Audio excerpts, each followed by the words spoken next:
ноцтой хэрэг.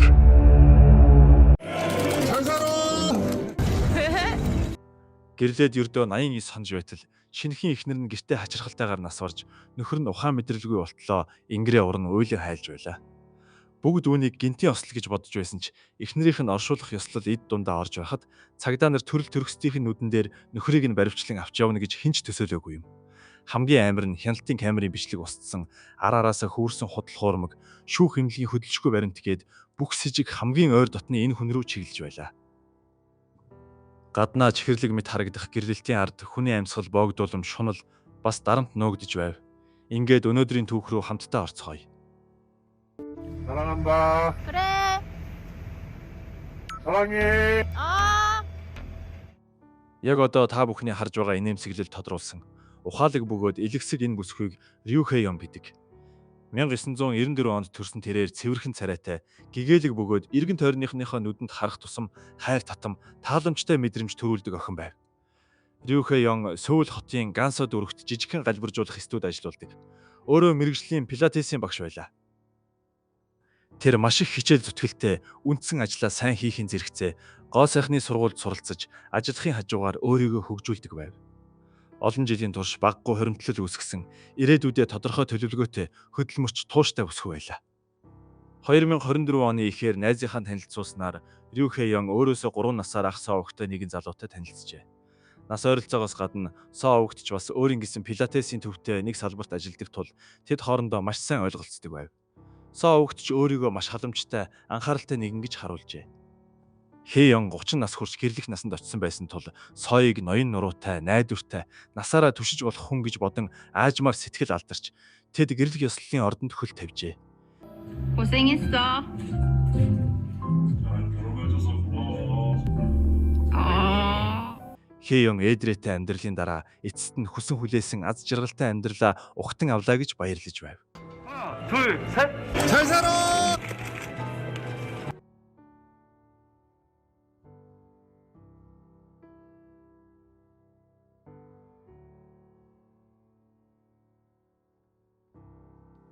Гэвч хурим хийснээс хойш ердөө 89 хоногийн дараа Хэйон гэртээ хачирхалтайгаар амиа алджээ. Энэ нь 2025 оны 3 дугаар сарын 13-ны өдрийн үдээс хойш 14 цаг өнгөрч байх үе юм. Хэйоны ээж хүргэн согоос гинт дуудлага хүлээн авав.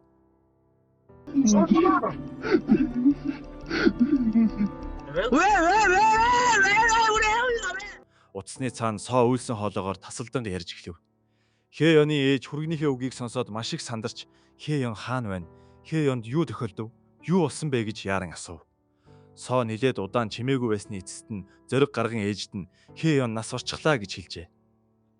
Төд удалгүй цагдаагаас ч бас уцтаж Хэйонын гэр бүлийнхэнд охин нь өнөө өглөөний үрээс үдээс хойших хугацаанд гэртээ амиа алдсан болохыг мэдэгдэв. Гэхдээ тухайн үед нас орсон цагийг эцэслэн тогтоогоогүй байлаа. Нөхрийнх нь мэдүүлснээр хэрэг гарсан өдөр тэрээр Хэйонтай хамт оройн хоол идсэний дараа үүрээр гэртээ ирж өглөө нь ажилдаа хэвээ явсан бөгөөд эхнэр нь гэртээ ганцаараа унтаж үлдсэн ажлаа тараад ирэхэд Хэйон аль хэдийн нас барсан байсан гэжээ. Тиймээс цагдаа нар нас барсан цагийг түүний ажил дээрээ байх хугацаанд гэж урьдчилан тогтов. Хэйонын эгч хэлэхдээ дуудлага ирэх үед тэрээр бүхэлдээ цочролд орж бүр заллингийн дуудлага гэж бодож байжээ. Хэргийн газарт ирж дүүгээ харсныхаа дараа л тэсэлгүй уйлж гарсан байна. Эгч нь энэ бодит байдлыг хүлээж авахд үнэхээр хэцүү байв. Учир нь өмнөх оройн л тэр Хэйон болон нөхөртэй нь хамт арх ууж үүрийн 3 цагт тэд салцгаасан бөгөөд ердөө 12 цагч хүрэхгүй хугацааны дараа амьд өгсөний заагаар хагацна гэж огтхонч төсөөлөөгүй юм. Хэйоны гэр бүлийнхнийг ирэхэд шүүх эмнэлгийнхэн Хэйоны гэрт нотлох баримт цуглуулж байв. Нөхөр Сон зочны өрөөнд сууж байсан бөгөөд Хэйоны эгч түүн рүү ухсхийн очиж зуурч аваад чухам юу болсон? Яагаад Хэйон өгснийг шалгааж эхлэв? Соо зөвхөн уйлж би мэдэхгүй. Би үнэхээр мэдэхгүй гэж давтан хэлсээр байлаа.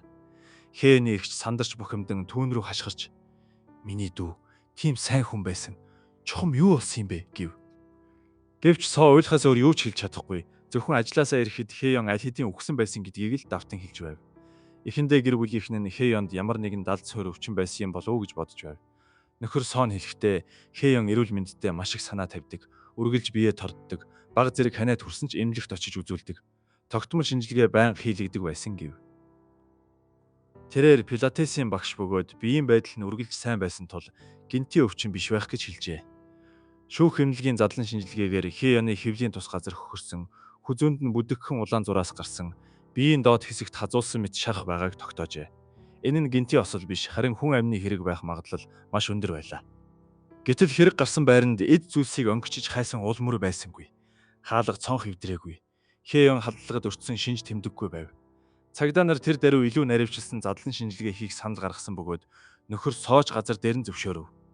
Хэ Ёны гэр бүлийнхэн тухайн үед Соо задлан шинжилгээг зөвшөөрч байгаа нь өөрийнхөө гин бурууг батлахыг хүснэх байх гэж бодон түүнд төрж байсан эргэлзээ нь арай багасжээ. Үхлийн шалтгаан юу ч байлаа гэсэн Хэ Ён аль хэдийн өөд болсон байв. Гэр бүлийнхэн нь өө гашууга төвчиж охиныхоо оршуулах ёслолд бэлдэж эхлэв. Тэд оршуулгын газартай холбогдож гашуудлын танхим засаж төрөл төрөксөд найз нөхөддөө мэдэгдлээ. Гэр бүлийнхэн нь Хэ Ёныг амар тайван явуулахыг л хүсэж сэтгэл дотроо хичнээн шаналж байсан ч оршуулгын ёслолыг хүндэтгэлтэй сайн зохион байгуулахыг хичээв. Соо энэ хугацаанд нааш цааш гүйж тусалж ахмад настнуудтай хүндэтгэлтэй ийдэг харьцаж байсан бөгөөд эхнэрээ алдсан жирийн нэгэн эрэгтэйгээс ялгарах зүйлгүй харагдаж байв. 2025 оны 3 дугаар сарын 15-ны өдөр буюу Хэ Ёныг нас барсны 3 дахь өдөр гэр бүлийнхний бэлтгэсэн оршуулах ёслол товлсон цагтаа эхлэв. Гэтэл оршуулах ёслол дундаа орж байхад цагдаа нар гинт хурж ирэн бүх хамаатан садан найз нөхдийнхэн нүдэн дээр нөхөр Сооёг шууд баривчлав. Хэ Ёны гэр бүлийнхэн туйлын их гайхшралд оржээ. Соо Хэ Ёны ээж рүү мэхийж хадам ээжээ би бишээ үнэхээр би биш гэж хэлж байв. Хэргийн газар тэр даруй бужигнаж эхлэв. Хэ Ёны гэр бүлийнхэн сандарч бас уурлаж чухам юу болоод байна хэмээн гайхаж байв. Нэмэлт задлан шинжилгээгээр цагдаа нар нөхөр Сооёг онц ноцтой гэмт хэрэг үйлдсэн сэжигтэн гэж үзсний гол шалтгаан нь 4 зүйл байв. Нэгдүгээрт Хэ Ёны үхлийн шалтгаан нь нүцгэн гараар боолгож нас барсан бөгөөд энэ нь гарцаагүй хүн амны хэрэг байв. Хоёрдугаарт түүний биед эсэргүүцсэн шарах байсан нь амьд ахуйдаа хэн нэгэнд зодуулж байсныг илтгэж байв. Гуравдугаарт гэрийн хаалга цонх бүрэн бүтэн гаднаас хүн орж ирсэн улмөргүй байсан тул алуурчин гарцаагүй ойр дотны хүн байх ёстой. Дөрөвдүгээрт хамгийн чухал нь цагдаа нар Хэ Ёны нас барсан цагийг үүрийн 4 цагаас 7 цагийн хооронд гэж тогтоосон бөгөөд энэ үед Соо гэрээсээ хараахан гараагүй байв. Соо баривчлагдсны дараа Хэ Ёны гэрт хяналтын камер байсныг гэр бүлийнхэн нь гинт санджээ. Тэр хоёр нохой тижээдэг байсан тул Хэ Ён гадуур гарахдаа гар утсаараа нохтой байн хардаг байв. Гэр бүлийнхэн нь яаран хяналтын камерыг шалгахтал мемори карт нь алга болсон байлаа. Хэ Ёны гар утас дээрх хяналтын камерын аппликейшн ч устгагдсан байв. Хэн нэгэн нотлох баримтыг зориуд устгасан нь илэрхий байсан бөгөөд энэ хүн нь мөн л нөхөр Согоос өөр хинч байх боломжгүй байв. Гэр бүлийнхэн нь энэ байдлыг нэн даруй цагдаад мэдэгдэж, цагдаа нар хяналтын камерын үйлдвэрлэгчтэй холбогдсон бичлэгийг сэргээхийг оролдожээ. Харамсалтай нь камерын аппликейшнийг устгасны дараа үүлэн сервер дэх бичлэг мөн устдаг тул сэргээх ямар ч боломжгүй байлаа. Тэгвэл Хэ Ён нас барсан өдрөө чухам юутай тулгарсан бэ? Хэрэг гарахын өмнөх өдөр Хэ Ён уг нь эгчтэйгээ орой уулзаж хооллохоор тохирсон байв. Хэ Ён гоо сайхны сургуулийн хичээлтэй байсан тул эгч нь Соо болон хэд хэдэн танил нь Хэ Ёны гэрийн ойролцоо төрүүлж уулзжээ. Хэсэг ярилцсны дараа Хэ Ён ирсэн байна. Эгчийнх нь хэлснээр тухайн үед Хэ Ёнд ямар нэгэн хэвийн бус зүйл ажиглагдаагүй ч Соогийн хувьд энгийн үеийнхээсээ арай өөр байжээ. Соо ихэвчлэн арх уудаггүй хүн байтал тэр өдөр сэтгэл санаа нь маш өндөр байж нилээд их арх уусан бөгөөд ажил ихтэй баг зэрэг ядарч байна гэж ярьж байв. Гэхдээ үүнээс өөр сэжигтэй зүйл анзаарагдаагүй бөгөөд бүгд маш хөвгөлтэй байсан гэжээ. Үүрийн 3 цаг хүртэл наригсны дараа тэд тарцгааж Хэ Ённы гэртээ ойрхон байсан бөгөөд Хэ Ён арх уугаагүй тул төрүүлээд ганцаараа гэр рүүгээ харьсан байна. Нөхөр нь эгчийг нь хүргэж өгөөд гэртээ харжээ. Өөрийн 4 цагт Хэ Ён эгч рүүгээ нэгэн зурус бичсэн нь түүний бичсэн хамгийн сүүлчийн зурус байлаа. Үүний дараах хугацаа нь Соогийн цагийн хуваар юм. Тэрээр тэр өдөр гэртээ ирээд унтаж өглөөний 9 цаг хүртэл унтаад босоод өөрийн ажилуулдаг пилатесийн төв рүүгээ ажилдаа явсан бөгөөд Хэ Ён гэртээ ганцаараа унтаж үлдсэн гэж мэдүүлжээ. Гэвч цагдаа нарын мөрдөн байцаалтаар түүнийг худал ярьсан болохыг илрүүлв. Пилатесийн төвийн ажилтны хэлснээр 3 дугаар сарын 13-ны өдөр Соо огт ажилдаа ирээгүй байна. Ажилтан нь үдээс хойших 13 цаг 30 минут хүртэл түүн рүү залгаж хизээ ирэхийг нь асуусан бөгөөд дараа нь Хэ Ён руу ч бас 4 удаа залгасан боловч хинэн ч утсаа аваагүй ажээ. Үдээс хойших 14 цаг 25 минутанд Соо сая 1 цагдаад дуудлага өгсөн байна. Соод хэрэг гарах үед өөр газар байсан гэх нотолгоо огт байхгүй бөгөөд Хэ Ёны хамгийн сүүлчийн зурвас үүрийн 4 цагт илгээгдсэн байв. Хэрэг гарсан цаг нь Хеёныг зурус илгээснээс хойш 2 цагийн дотор байлаа. Яг энэ үед нэгэн хөрш гарч ирэн мэдээлэл өгөв. Тэрээр хэрэг гарсан өглөөний үүрийн 5 цагийн орчимд доод давхраас хачирхалтай чимээ сонсогдсон гэжээ. Хөрш нь маш сэргийг нойртой тул энгийн үед баг зэрэг чимээ гарахад л сонсдог байв. Тэр өдөр сонсогдсон чимээ нь өдөр тутмын дуу чимээ биш, харин хүнд зүйл чирэх мэт дуу, мөн хэн нэгний амьсгал боогдож буй мэт маш хачирхалтай дуу байв. 30 секундын турш үргэлжилсэн гэжээ. Хөршин нэмж хэлэхдээ амьсгал боогдох мэт чимээ нэгэн эмэгтэй хүн маш их шаналж цөхөрсөн мэт сонсогдсон бөгөөд дуу гарсан зүг нь яг Хеёны гэрийн зүгээс байсан гэжээ. Ингээд ийм олон сэжүүрүүд нэг дор цугларлаа. Цагдаа нарын байцаалтын өмнө Соо эцэст нь үг дуугарч Хеёныг өөрөө хөнөөсөн гэдгээ хүлээн зөвшөөрөв.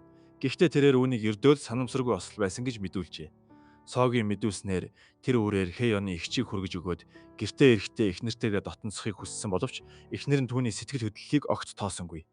Тэд хоорондоо хүчтэй маргалдаж, Соод маш гомдолтой санагдаж, ууртай өдөр тутамд нь Хеён өөрийг нь үл тоодог байсныг ч бас санан их хэмжээний арх уусан байсан тул гинтийн уурандаа унтлагын өрөө рүү дайран орж Хеёны дээр гарan эхнэрийнхээ хүзүүг гараараа дааж боомлж хөнөөсөн гэжээ. Гэвч энэхүү ослын талаарх тайлбар огтхон ч үндэслэлгүй байлаа. Цагдаа нарын мөрдөн байцаалтаар Соо огт эхнэрээ хөнөөсөн нь гинтийн уур хилэнгээс үүдээгүй болохыг тогтоожээ. Хеёны гэр бүлийнхний хэлснээр Соо тэдэнд хэсэг юм өгөөд энэ бол Хеёны байнга уудаг юм. Хэрвээ цагдаа нар асуувал энэ имийг өгөөрэй гэж хэлсэн байна. Эдгээр имийг шинжилж үзэхэд бүгд тайвшруулах, нойрсуулах үйлчилгээтэй имүүд байв. Хеёны цогцсонд хийсэн шинжилгээгээр мөн нойрсуулах имийн найрлага илэрчээ.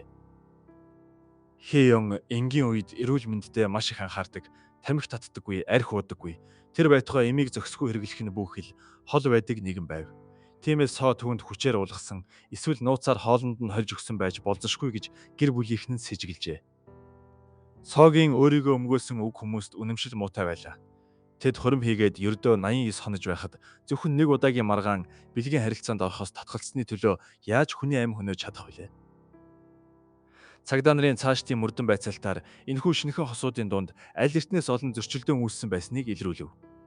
Зөрчилдөөний гол шалтгаан нь гэр бүлийнхэндээ хүндэтгэлгүй хандах, бэлгийн харилцааны үйл зохицол, эдийн засгийн маргаан гэсэн 3 зүйл байжээ.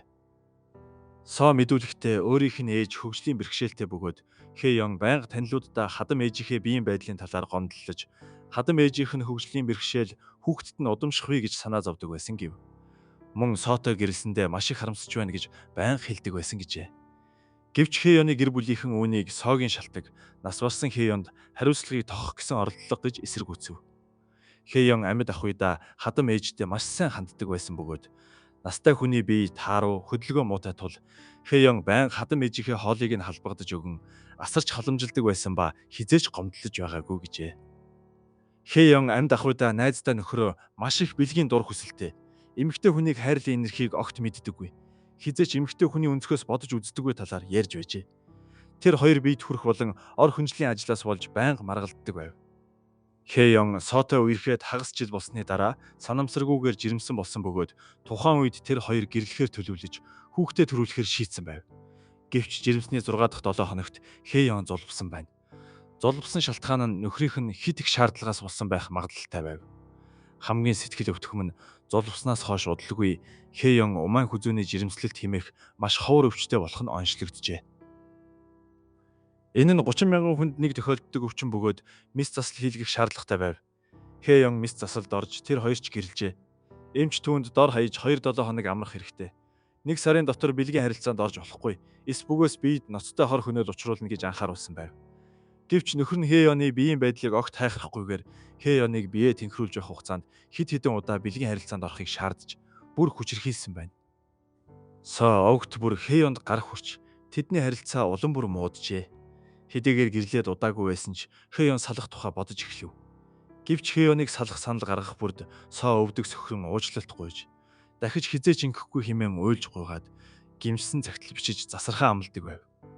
Хеён уяхан сэтгэлтэй тул түүнийг удаа дараа уучлсан боловч Соо огт хизээч жинхнээсээ өөрчлөгдөөгүй бөгөөд харин ч улам даварчээ. 근데 아까 그 남자애들 뭐야? 어? 아까 남자애들 뭐냐고? 어? 여보 술 마지막에 누구랑 먹었어? Бэлгийн амьдралын үйл зохицлоос гадна эдийн засгийн маргаан нь энэ хоёрын зөрчилдөөний гол цөм байлаа. Нөхөр Сон ахыхаа нэлээд том хэмжээний пилатесийн төвийг удирдах ажил тусалдаг байсан бөгөөд гаднаасаа гялалзсан сайхан харагддаг байсан ч үнэндээ пилатесийн төвийн үйл ажиллагаа маш муу, их хэмжээний өрөнд орсон байв. Тэр хоёрыг гэрэлсний дараа ах нь пилатесийн төвийг 50 сая воноор соод шилжүүлэх санал гаргажээ. Пилатесийн төвийн өмчлөх эрхийг авахын тулд Со өгт Хеонаас 50 сая вон зээлж ах руугаа шилжүүлв. Гэвч энэ мөнгө түүний хүнд байдлаас гаргасангүй. Пилатесийн төвийн гишүүд улам бүр цөөрч, түрээс үйл ажиллагааны зардал зэрэг нь үргэлж хасахтай байдаг байв. Со өгт Хеонаас тэр байтугай Хеоны найзуудаас хүртэл тасралтгүй мөнгө зээлсэн бөгөөд цаг хугацаа өнгөрөх тусам Хеонч түүнд дахин туслахыг хүсэхэ болжээ. Хэрэг гарахаас 1 сарын өмнө Хеон салах санал гаргаж нөхөртөө зээлүүлсэн 90 сая воноо буцааж өгөхийг шаардсан байна. Сод өрөө төлөх ямар ч боломжгүй байсан нь энэ асуудлыг мухардмал байдалд оруулжээ. Хэрв тэр хоёр салбал Со юучгүй болж асар их өрөнд унах байлаа. Тиймээс энэ нь согийн аллага үйлдэх жинхэнэ шалтгаан гэж цагдаа нар үзэх бүрэн үндэслэлтэй байв. Хамгийн уур хилэн хүргэм зүйл бол Хеоныг нас барсны дараа Согийн ах нь хуурамч мэдгдэл бичиж Пилатесийн төв дээрээ наасан бөгөөд Хеон автослын улмаас нас барж Со хүнд бэртэн эмнэлэгт хэвтэж байгаа хэмээн үннийг нуун дарагдуулахыг оролдсон байна. Тэрээр энэ худал мэдээллээрээ далимдуулан Пилатесийн төвөө зарж мөнгө аваад зүхтахыг санаарсан бөгөөд байрны эзэн энэ хэргийг илчлэх хүртэл хүмүүс юу ч мэдээгүй байв. Цагдаа болон шинжээчдийн үзэж байгаагаар Согийн бэлгийн харилцаанаас татгалцсны улмаас гинэт уурлан санамсаргүйгээр хүн хөнөөсөн гих мэдүүлэг нь бүхэлдээ худал бөгөөд түүний сэтэл нь мөн чанартаа захирах хүсэл болон өрийн дарамтаас үүдэлтэй байжээ. Со эдийн засгийн хувьд Хеонаас хамааралтай өөрийнхөө амьдралыг хянаж чадахгүй байсан тул Хеоныг хянах замаар аюулгүй байдлын мэдрэмж авахыг хүсдэг байв. Хеон салах санал гаргах үед тэрээр асар их өрөнд унаж дахиж Хеонаас мөнгө авч чадахгүй гэдгээ ухаарад өөрийн болгож чадахгүй бол сүрүүлнэ гэсэн бодол тээж эцэст нь Хеоныг хэрцгийгээр хөнөөсөн байна. Түүнчлэн Со хэрэг үйлцснийхээ дараа хяналтын камерын нотлох баримтыг зориуд устгаж хяналтын аппликейшнийг устган Хеонд нойрсуулах юм өгч өөрийнхөө гэмт хэргийг нуун далдлахыг оролджээ. Эдгээр үйлдэл нь Со өгт урдаас төлөвлөж байсан бөгөөд ямар ч санамсаргүй осол байгаагүй хангалттай нотолж байна. 2025 оны 9-р сард Сөүл хотын өмнөд дүүргийн шүүхэд уг хэргийг албан ёсоор шүүн хэлэлцэж, Сод санаатаагаар хүний биед гэмтэл учруулж, үхэлд хүргэсэн хэрэгээр 25 жилийн хугацаатай хорих ял оноожээ. Яллагч болон өмгөөлөгч талын аль аль нь энэхүү ялын шийдвэрт сэтгэл хангалуун бус байв. Энэ жилийн 1-р сарын 30-ны өдөр Сөүл хотын дээд шүүх уг хэрэгт давж заалдах шатны шүүх хурлыг явуулсан боловч анхан шатны шүүхийн шийдвэрийг хэвээр үлдээжээ. Ийм хэрэгт яагаад зөвхөн хохирогч Хеоны зураг дахин гарч Со өгт эхнээсээ дуустал царайгаа харуулаагүй. Тэр байтугай нэр нь хүртэл нийтэд дэлгэгдээгүй юм бэ гэж хүмүүс гайхаж магадгүй. Өмнөд Солонгосын шүүх болон хэвлэл мэдээллийн уламжлалын дагуу нийгэмд таниулах зайлшгүй шаардлагатай онц ноцтой гэмт хэрэг биш л бол с ิจ гтний дүрсийг хамгаалж ил болгодоггүй байна. Харин хохирогч Хеоны зургийг гэр бүлийнхнийхэн зөвшөөрөлтөөр олон нийт түүнийг дурсан санаж үннийг ойлгуулахын тулд ил болгосон байна. Со эцэст нь өөрийнхөө үйлдэлийн төлөө сэтгүүлсэн. Ердөө 89 хоног үргэлжилсэн гэрлэлт эмгэнлэр төгслөө. Хүн бүхэн хайр сэтгэлийн харилцаанд өөрийгөө хамгааж байхыг үргэлж санаж яваасаа гэж хүсэж байна. За ингээд энэ удаагийн дугаар үүгээр өндөрлөж байна. Таалагдсан бол дагахаа битгий мартаарай. Дараагийн дугаараар уулзцгаая. Түр баяртай.